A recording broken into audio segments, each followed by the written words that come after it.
The Great Hall of the Galactic Council was bigger than most cities.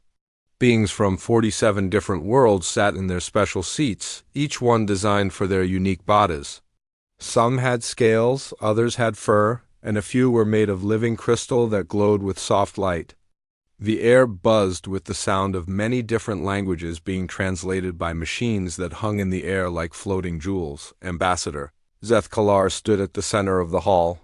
He was tall and covered in hard shell-like skin that looked like black armor.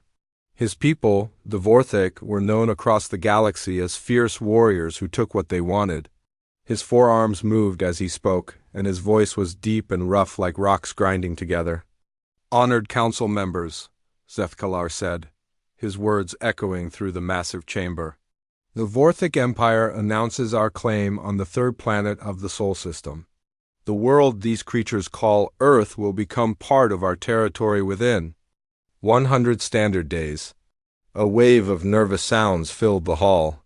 Some beings clicked their claws, others made whistling noises, and a few simply glowed brighter with worry. The Vorthak had conquered many worlds before, but they usually picked fights with species that had no friends in the council. Elder Myranthida slowly rose from her crystal seat. She was ancient even by the standards of her people who lived for thousands of years. Her body was made of living diamond that changed colors with her emotions. Right now, she glowed deep blue, which meant she was very concerned. "Ambassador Zethkalar?" Her voice rang like beautiful music through the hall. "My people have watched the galaxy for many ages. We have seen the rise and fall of empires. We strongly advise against this action. The humans may seem simple, but they possess qualities that make them dangerous when threatened." Zethkalar's mandibles clicked together in what his people used for laughter. "Elder, your species has grown soft from too much peace. The humans have barely learned to travel between their own planets. Their weapons are simple metal and explosives. What could these primitive creatures possibly do to the mighty Vorthek fleet?" Other council members began to speak up. "Ambassador." Threnduk of the peaceful Altarian Federation stood on his 6 legs. "The Elder speaks wisdom. Our traders have visited the human worlds. They are unusual. They show great kindness to strangers, but they also tell stories of terrible wars among themselves." "Stories," Zethkalar snorted. "Tales told around fires to frighten children. We have real data. Our scouts report that their most powerful weapons could barely scratch the paint on our smallest ships. They have no shields, no energy weapons, no understanding of advanced warfare. This will be the easiest conquest in our history." Elder Myanthida's crystal body pulsed with deeper and deeper shades of blue. "Ambassador, you judge them by their tools, not their spirit. This is a grave error. We have observed their behavior during conflicts. When cornered, when their young are threatened, humans become something else entirely. Something that defies all logic and prediction." "You speak in riddles, Elder," Zethkalar replied. "What could be more logical than superior firepower defeating inferior technology? We have conquered 17 worlds using this simple truth. Far away in a place called Earth, Captain Jake Morrison sat in his command chair on Liberty Station. The orbital platform slowly turned around the blue and white planet below. Jake was 34 years old with short brown hair and green eyes. He had been a pilot in the Earth Air Force before joining the new Space Defense Corps. Now he commanded one of humanity's most advanced military stations, which meant he had weapons that could destroy small asteroids and sensors that could detect ships near the moon. Jake was reading reports about supply shipments to Mars Colony when Lieutenant Amy Rodriguez ran into the command center. She was young, maybe 25, with black hair pulled back in a tight ponytail. Her face was pale with excitement or fear. "Captain Morrison, sir," she said, trying to catch her breath. "We're detecting massive energy readings at the edge of our solar system. The computers say the energy output is bigger than anything we've ever seen." Jake felt his stomach drop. For months, radio telescopes had been picking up strange signals from deep space. Some scientists thought they might be natural phenomena, but others worried they were something else. Something artificial. "Show me," Jake said, standing up from his chair. Amy led him to the main sensor station where Lieutenant Ben Parker was staring at his screens with wide eyes. Ben was a thin man with thick glasses who understood technology better than anyone else on the station. "Captain," Ben said, without looking away from his displays, "these readings don't make sense. The energy signatures suggest vessels the size of small moons, and there are dozens of them, maybe hundreds." Jake studied the data streams flowing across the screens. The numbers were impossible. No human ship could generate even 1% of the energy these objects were putting out. Could it be some kind of natural phenomenon? A solar storm from another star? Ben shook his head. "No, sir. The energy patterns are too organized, too controlled. These are definitely artificial. And Captain, they're all moving in the same direction. Toward us." Back in the council chambers, Zethkalar was finishing his announcement. "The Vorthek Grand Fleet will begin planetary operations in exactly 72 standard hours. We expect the humans to surrender immediately once they understand their situation. Those who submit will be allowed to live as workers. Those who resist will be eliminated." Elder Myron Theta S. crystal form had turned almost black with sorrow.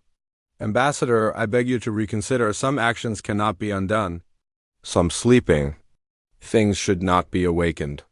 Your warnings are noted and dismissed," Zethkalar said with finality. "The Vorthek Empire has spoken." As the council session ended and delegates began to leave, Elder Myron Theta remained in her seat. Her aide, a younger crystal being named Lyrakon, approached carefully. "Elder, surely you do not really believe these humans pose a threat to the Vorthek? Their fleet is one of the most powerful in known space." Elder Myron Theta S. body slowly shifted to a deep red color that Lyrakon had never seen before. It was the color of ancient memory, of knowledge gained through terrible experience. "Child," the elder said softly, "the Vorthek measure strength by the size of weapons and the thickness of armor. But they have never encountered a species that fights not just with tools, but with pure will. They think they are about to conquer a primitive world. In truth, they are about to learn why some species survive and thrive while others fade into history." "What do you mean, Elder?" "The humans have a saying," Myron Theta replied. "They say that it is better to die on your feet than live on your knees. Most species, when faced with overwhelming force, choose to live. Humans choose differently." On Liberty Station, Jake Morrison stared out at the stars and wondered what was coming toward his world. He had no idea that his species' fate had already been decided by creatures he could not imagine. All he knew was that something big was heading toward Earth, and it probably was not friendly. The young captain touched the communication panel on his chair. "Amy, send a priority message to Earth. Command, tell them we have contact." The Vorthek War Fleet came out of hyperspace like thunder from a clear sky.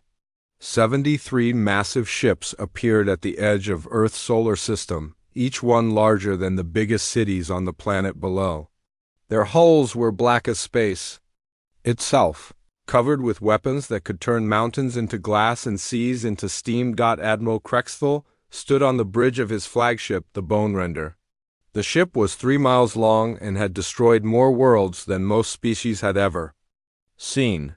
Krexthal was old for a Vorthek, his shell scarred from 100 battles across 50 years of conquest.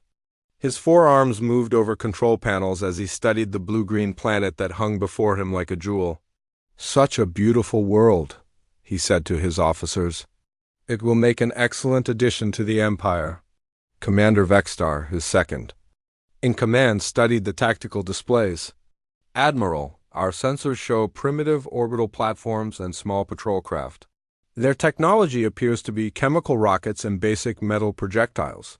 This should be over quickly." Krexthal's mandibles clicked with satisfaction. "Begin the intimidation protocol. Let these humans see what they face. Once they understand their situation, they will surrender without wasting our time." On Earth, every television screen, radio, and computer suddenly went dark. Then a face appeared that made children scream and adults reach for weapons they did not have. The creature was clearly not human, with black shell like skin, 4 arms, and eyes like burning coals. When it spoke, its voice was deep and cold. "Humans of Earth," the alien said, "I am Admiral Krexthel of the Vorthic Empire. Your world now belongs to us. You have one of your hours to surrender completely. Submit now, and your deaths will be quick, resist, and we will make your final days a living nightmare." The message repeated in every language on Earth. In homes and offices, schools and hospitals, people stared at screens showing this impossible thing. Some fainted, others wept. Many reached for their children and held them close. In the White House, President Helen Carter sat in the Situation Room surrounded by her top advisors. She was 58 years old, a former Marine who had served 3 tours in combat before entering politics. Her gray hair was pulled back and her blue eyes were hard as steel. "Options?" she asked simply. General Paul Martinez, chairman of the Joint Chiefs, looked at the tactical displays with the expression of a man watching his own execution. "Madam President, we are completely outgunned. Our most advanced warship carries weapons that probably could not scratch their paint. They have 73 vessels, each one capable of destroying entire continents. So you recommend surrender?" Martinez was quiet for a long moment. "Ma'am, from a purely military standpoint, resistance would be suicide. We might kill a few thousand of them before they glass the planet." President Carter looked around the room at the faces of her advisors. She saw fear, but she also saw something else. The same look she had seen in her Marines when they were told to take an impossible position. "Gentlemen, my grandmother used to tell me a story about a small dog that got cornered by a big mean cat. The cat was bigger, stronger, and had sharp claws, but the dog had something the cat did not expect."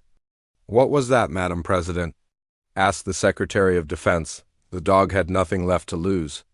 On Liberty Station, Captain Jake Morrison watched the alien broadcast with his crew gathered around him. When it finished, the command center was silent except for the hum of computers and life support systems. Lieutenant Amy Rodriguez spoke first. "Captain, what do we do?" Jake looked out at the stars where he knew enemy ships were waiting. He thought about his sister and her kids back in Colorado. He thought about his parents in Ohio. He thought about 8 billion people on the planet below who were counting on him and people like him to protect them. "Amy, open a channel to the alien fleet." "Sir, are you going to try to negotiate?" Jake smiled, and it was not a nice smile. "No, Amy, I'm going to give them our answer." The communications officer's hands shook as she worked her controls. "Channel open, Captain. You're broadcasting to their flagship." Jake stood up straight in his uniform. Behind him, his crew watched with expressions of pride and terror. They knew what he was about to do, and they knew what it would cost them. "This is Captain Jake Morrison of the Earth Defense Force," he said clearly. "Message received and understood." On the bone render, Admiral Krexthel smiled. Another easy conquest. Another species smart enough to know when they were beaten. Jake's next words wiped the smile away. "Here is our response. Go to hell." The transmission ended. For several seconds, the Vorthak bridge was completely silent. Officers looked at each other with confusion. Commander Vexstar was the first to speak. "Admiral, did that primitive just refuse our generous offer?" Krexthel stared at the blank screen where the human's face had been. In 50 years of conquest, no species had ever refused surrender when faced with the Vorthak Grand Fleet. They saw the impossible odds and chose to live as slaves rather than die as free beings. "Perhaps their translation systems malfunctioned," Vexstar suggested. Surely no intelligent species would choose death over submission when faced with such overwhelming force. But Admiral Krexthel had not conquered 17 worlds by being stupid. Something cold moved in his stomach as he remembered Elder Myrontheda's warnings. The old crystal being had tried to tell them something about these humans, something about how they reacted when cornered. "No," he said slowly, "they understood perfectly. They chose to say no? Then they are fools, Admiral. Shall we begin the bombardment?" Krexthel looked at the peaceful blue world spinning below his fleet. Soon it would be burning. Soon its cities would be ruins and its people would be dead or enslaved. But for the first time in his long career, he felt something he had never experienced before: doubt. Begin with surgical strikes on their military installations, he ordered. Show them what our weapons can do. Perhaps when they see their defenses crumble, they will reconsider. On Liberty Station, Jake Morrison watched the alien fleet's weapons begin to glow with deadly energy. He knew that in a few minutes, his station would be nothing but burning metal and scattered atoms. But he also knew that somewhere on Earth people were watching. Children were learning that sometimes you fight even when you cannot win. Mothers and fathers were understanding that some things were worth dying for. All hands, this is the captain, he announced over the station's intercom. We have about 5 minutes before they turn us into scrap metal. Anyone who wants to evacuate to the escape pods has my permission. Anyone who wants to stay and fight has my gratitude. Lieutenant Ben Parker looked up from his sensor station. Captain, escape pods can't outrun their weapons. If we're going to die anyway, I'd rather do it here. Amy Rodriguez nodded. Besides, sir, someone needs to stay and operate the guns, just in case we get lucky. Around the command center, every officer nodded. They were all young, most of them barely out of college. They had joined the Space Defense Corps to explore the stars and protect their world. Now they were about to die for that world, and none of them was running away. Jake felt pride fill his chest until it hurt. Then let's show these bugs what humans do when they're cornered. Amy, charge all weapons. Ben, lock onto their biggest ship. If we're going down, we're taking some of them with us. As Liberty Station's small rail guns powered up to face weapons that could destroy cities, Admiral Crexthal made his final decision. Fire, he ordered. Light brighter than the sun reached across space toward the small human station. But something strange happened in those last few seconds. Instead of trying to run or hide, the humans turned their tiny station toward the Vorthak fleet and fired their pathetic weapons at ships 1,000 times more powerful. It was suicide. It was hopeless. It was completely pointless. It was also the most human thing anyone had ever seen. The first Vorthak energy beam hit Liberty Station like the fist of an angry god. The orbital platform's shields lasted exactly 3 seconds before they failed completely. Hull plates melted and twisted into strange shapes as atmosphere vented into space like screaming ghosts, but Captain Jake Morrison and his crew did not die quietly, even as his station broke apart around him. Jake kept his hands steady on the weapon controls. The railgun batteries fired again and again, sending metal slugs toward the massive alien ships. The projectiles bounced off Vorthak armor like raindrops on a mountain, but they kept firing anyway. Hull breach on decks 5 through 7, Amy, Rodriguez reported, her voice calm despite the chaos. Life support failing in sections C and D. Keep firing, Jake ordered. Blood ran down his forehead from where falling debris had cut him. Make every shot count. Lieutenant Ben Parker looked up from his damaged console. Captain, I'm reading massive energy buildup from their lead ship. They're preparing for another bombardment run. Jake smiled grimly. Then let's give them something to remember us by. Amy, overload the reactor core. Set it to blow in 60 seconds. Sir, that will destroy the entire station. That's the idea. Ben, can you plot a ramming course for their flagship? Ben's fingers flew over his cracked display screen.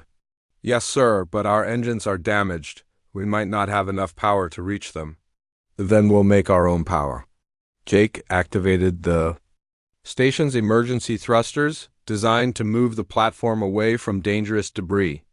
They were never meant for combat. But desperate times called for desperate measures. As Liberty Station began its final run toward the bone render, something happened that Admiral Crexthal had never seen before. Other human stations and ships started doing the same thing. Defense Platform 7, commanded by a woman named Lisa Shang, took heavy fire from 3 Vorthak destroyers. Her platform was smaller than Liberty Station, with a crew of only 43 people. When her weapons failed and her shields collapsed, she had a choice.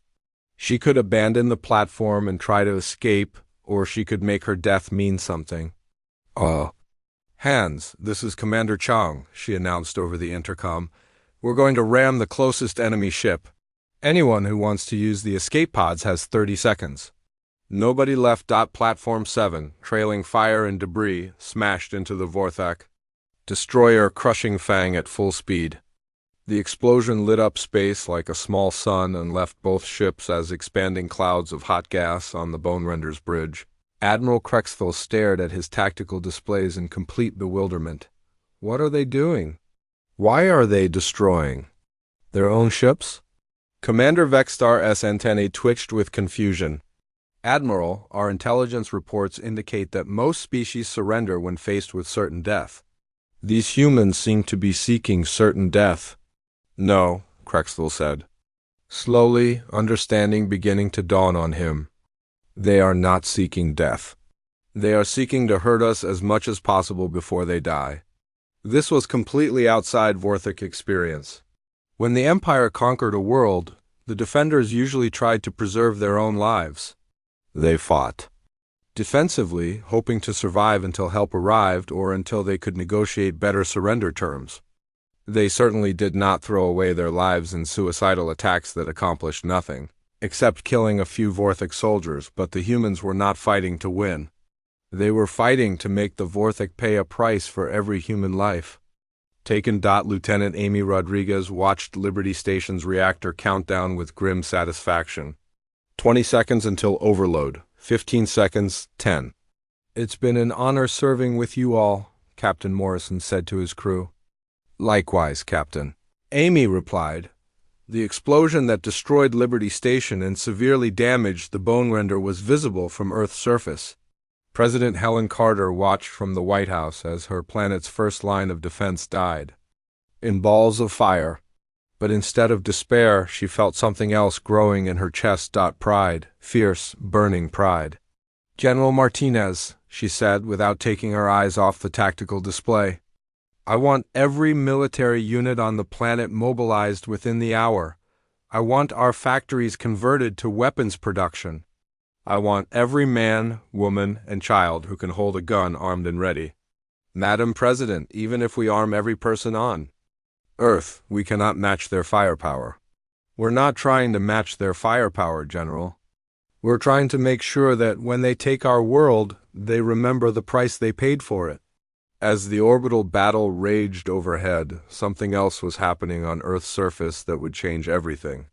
In a secret facility buried deep beneath the Rocky Mountains in Colorado, Dr. Kevin Walsh was putting the finishing touches on humanity's most classified project, the Prometheus. Drive was supposed to be humanity's first attempt at faster-than-light travel. It used principles that most human scientists barely understood, based on theories about folding space and manipulating gravity. The prototype had never been tested on anything larger than a small probe. Dr. Walsh, came General Martinez's voice. Over the secure communication system. How long until the drive is ready for deployment? Kevin looked at the massive machine that filled the underground chamber. Cables and cooling systems snaked around a core that hummed with barely contained energy. General, this technology is completely untested. We don't even know if it will work, let alone if it's safe. Doctor, safe isn't our biggest concern right now. Can you install the drives on our remaining ships? Kevin thought about the orbital platforms that were dying overhead. He thought about Captain Morrison and the other defenders who were sacrificing themselves to buy Earth time. Give me 6 hours and we can retrofit the entire fleet. Do it. As Earth cities began to go dark to provide power for the Prometheus drive installation, the Vorthak fleet continued its bombardment of the planet's defenses. But Admiral Crexthal was beginning to realize that something was very wrong with this conquest. The humans were not behaving like any species he had ever encountered. When their orbital platforms were destroyed, the crews fought to the death instead of evacuating. When their ships were crippled, the captains rammed them into Vorthak vessels instead of surrendering. When faced with impossible odds, they chose to make those odds cost as much as possible. Admiral, reported his tactical officer, we have destroyed all orbital defensive platforms. Human resistance in space has been eliminated. Crexthal should have felt satisfaction. Instead, he felt uneasy. Casualties?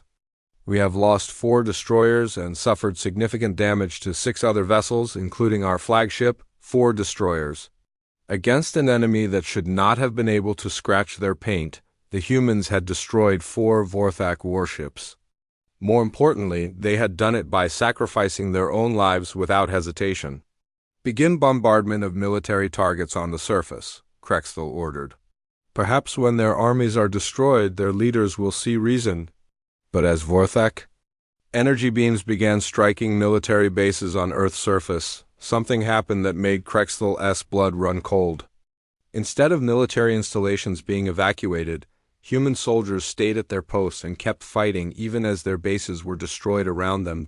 At Peterson Air Force Base in Colorado, Colonel Frank Hughes watched Vorthak plasma bolts turn his runways into molten glass. His pilots could have fled to safety, but instead they climbed into their aircraft and launched straight toward the alien fleet overhead. The human jets had no chance against Vorthak technology. Their missiles could not penetrate alien shields, and their guns could not damage alien armor. But they flew anyway, crashing into enemy ships when their weapons failed. "What kind of species does this?" Vexstar asked as he watched Human Fighter. After Human Fighter die in pointless attacks, Admiral Krexthel was beginning to understand, and the understanding filled him with dread. "They are not trying to win, Commander. They are trying to teach us that every victory will cost us blood." As night fell over the burning planet below, Krexthel made a decision that would haunt him for the rest of his life.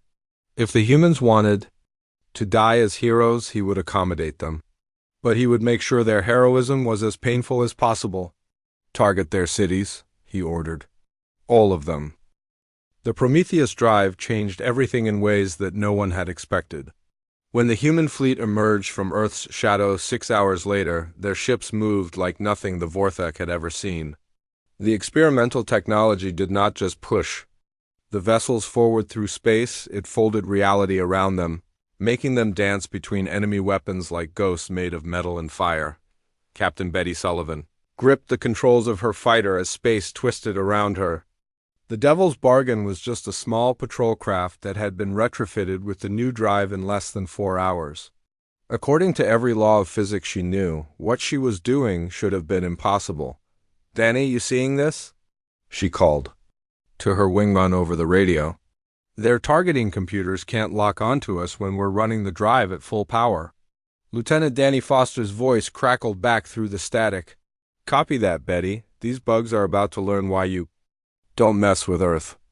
The Vorthak had expected the remaining human ships to either flee or die quickly. Instead, they found themselves facing an enemy that could appear and disappear like magic. Human fighters would materialize next to Vorthak cruisers, unleash devastating attacks, and vanish before return fire could find them. But the real surprise was not just the speed of the human ships. It was what the humans had done to their weapons. Dr. Kevin Walsh had worked for 18 straight hours. Combining human technology with the principles of the Prometheus drive, the result was rail guns that fired projectiles at speeds approaching the speed of light. When these new weapons hit Vorthak armor, they did not just penetrate it, they turned enemy ships into expanding clouds of superheated gas. Admiral Krexthel watched his tactical display with growing horror as human fighters tore through his fleet. Like sharks through a school of fish? How is this possible? 6 hours ago, their technology was primitive. Now they fight like they have been using this technology for centuries. Commander Vexstar studied the sensor readings with confusion. "Admiral, our intelligence was correct about their previous capabilities. But somehow, they have improved their technology by hundreds of years in a matter of hours." What the Vorthak did not understand was something uniquely human. When faced with extinction, humans did not just fight harder, they innovated faster. The same species that had gone from first flight to landing on the moon in 66 years had just compressed decades of technological advancement into 6 hours. Captain Morrison, now commanding the hastily rebuilt destroyer Defiance, led the human fleet in a coordinated attack that should have been impossible to execute. The human ships moved with precision that defied their crew's lack of experience with the new technology. "Rodriguez, take your squadron and hit their left flank," Morrison ordered. "Foster, your people target their command ships. Sullivan, you're with me. We're going straight for their flagship. Amy Rodriguez, now captain of her own vessel, felt the Prometheus drive sing through her ship's hull as she led 12 fighters against Vorthak cruisers that outweighed her entire squadron by 1,000 to 1. But weight meant nothing when you could fold space itself. All ships, this is Rodriguez, she called to her pilots. Remember, we're not trying to win a fair fight. We're trying to make them pay for every inch. The battle that followed would be studied by military tacticians for generations, though most would never believe the real story. Human pilots who had never flown in combat before were outmaneuvering Vorthak veterans with decades of experience. Human ships that had been built in shipyards were performing maneuvers that should have torn them apart. Lieutenant Danny Foster found himself facing 3 Vorthak destroyers at once. By every rule of warfare, he should have died in the first few seconds. Instead, he used the Prometheus drive to skip between dimensions, appearing behind each enemy ship in turn and crippling them with weapons that turned their armor into vapor. "Betty, I just took out 3 destroyers," he reported, his voice filled with amazement at his own survival. "Don't get cocky," Betty Sullivan replied as she dove her fighter through the superstructure of a Vorthak battlecruiser. "We're just getting started." But it was Commander Sullivan who showed the galaxy what humans were truly capable of when cornered. Her fighter took critical damage while protecting a squadron of human evacuation ships. Her engines failed, her weapons were offline, and her life support was bleeding away into space. She had a choice. She could eject and hope for rescue, or she could make her death count for something. "Danny, record this message for my kids," she said calmly as her fighter began its final approach toward the bone render. "Tell them Mama loved them and that she fought to keep them safe." "Betty, no. We can get you out of there. Take care of my babies, Danny." Sullivan's fighter, its Prometheus drive overloading, punched through the bone render shields like they were made of paper. The explosion that followed was visible from 3 star systems away and left. Admiral Crexthel's flagship, a crippled wreck drifting through space as rescue pods launched toward the damaged Vorthak vessels. Admiral Crexthel made a discovery that chilled him to his core. The humans were not just trying to destroy his fleet. They were trying to capture it. Captain Morrison's voice came over the communication channels, calm and professional. "Attention Vorthak vessels. This is Captain Morrison of the Earth Defense Force. You are ordered to surrender immediately. Any ship that continues to resist will be destroyed. Surrender?" Crexthel could barely comprehend the word. "They want U.S. to surrender to them?" The tide of battle had turned completely. Human ships, moving with impossible speed and striking with weapons that defied understanding, had surrounded the Vorthak fleet. Ships that had conquered 17 worlds were now trapped by vessels that had been primitive patrol craft just hours before. "Admiral," his communications officer reported, "the humans are broadcasting surrender demands in our language. They are offering to spare the lives of any crew that stands down immediately." Crexthel stared at the tactical display showing his once mighty fleet surrounded by human ships. Half his vessels were destroyed or crippled. The other half were outnumbered and outgunned by an enemy that had learned to fight, like demons in the space of a single day. For the first time in his long career, Admiral Crexthel found himself faced with a choice that no Vorthak commander had ever confronted. Surrender to a species his people had dismissed as primitive, or watch his entire fleet be destroyed by weapons that turned physics into poetry. "Open a channel to the human commander," he ordered. Captain Morrison's face appeared on the screen, and Crexthel was surprised to see no hatred in the human's eyes. "Just cold determination and something that might have been pity, Admiral Crexthel," Morrison said. "I believe we need to talk." "You have won this engagement," Crexthel admitted, the words tasting like poison in his mouth. "What are your terms?" Morrison was quiet for a moment, and when he spoke again, his voice carried weight that made even the alien admiral pay attention. "Admiral, we know about the other worlds you've conquered. We know about the 17 species you've enslaved. Here are our terms. You're going to help us free every single one of them." The words hung in the space between the 2 ships like a challenge to the universe itself. The Vorthak had come to conquer one primitive world. Instead, they had awakened something that intended to tear their entire empire apart and rebuild it. As something better, Admiral Krexthel realized that Elder Myrothera had been right. The humans were dangerous, but not in the way anyone had expected. The interrogation of Admiral Krexthel revealed truths that changed the course of galactic history. Captain Morrison sat across from the alien commander in the brig of the Defiance, studying the creature that had come to destroy his world. Between them lay star charts showing 17 conquered systems, each one representing millions of enslaved beings. 17 worlds? Morrison said quietly. How many people did you kill to take them? Krexthel's mandibles clicked with what might have been regret. Resistance was minimal on most worlds. When faced with our superior firepower, intelligent species chose to live as subjects rather than die as heroes. But not us. No, the alien admiral admitted. Not you. Your species chose to fight even when victory was impossible. You turned your own ships into weapons. You sacrificed yourselves not for victory but simply to hurt us. Morrison leaned forward. And that scares you, doesn't it? Because if we're willing to die to stop you, what do you think we'll do to free the people? You've enslaved? The answer came sooner than anyone expected. Using captured Vorthak navigation data and their own advanced Prometheus drive technology, humanity did not just defend their world. They went on the attack. The first Vorthak colony world fell in 6 days. The planet Kepler 442b had been under alien rule for 30 years, its population forced to mine rare metals for the Empire. When human ships appeared in orbit, they did not come as conquerors. They came as liberators. President Carter's broadcast to the enslaved planet was simple and direct. This is President Helen Carter of Earth. We are here to free you. Any being who wants freedom will have it. Any being who wants to fight alongside us will be armed and trained. The age of Vorthak tyranny is over. The response was immediate and overwhelming. Slave populations that had endured decades of oppression rose up against their masters. Human Marines, led by officers like Captain Amy Rodriguez, landed on the surface and began distributing weapons to anyone willing to fight. But it was humanity's approach to warfare that truly shocked their new allies.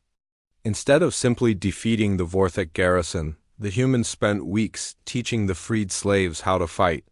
They shared their technology, their tactics, and their fierce determination to never surrender. Dr. Kevin Walsh, working with scientists from a dozen liberated species, made breakthrough after breakthrough in combining different technologies. The Altarians contributed their knowledge of energy shields. The Zephyrians shared their expertise in faster-than-light communication. The humans provided their revolutionary drive technology, and something else equally valuable they provided hope. General Martinez received reports from the field that exemplified the new approach to warfare. Sir, the liberation of Kepler 442b is complete, but our forces are not occupying the planet.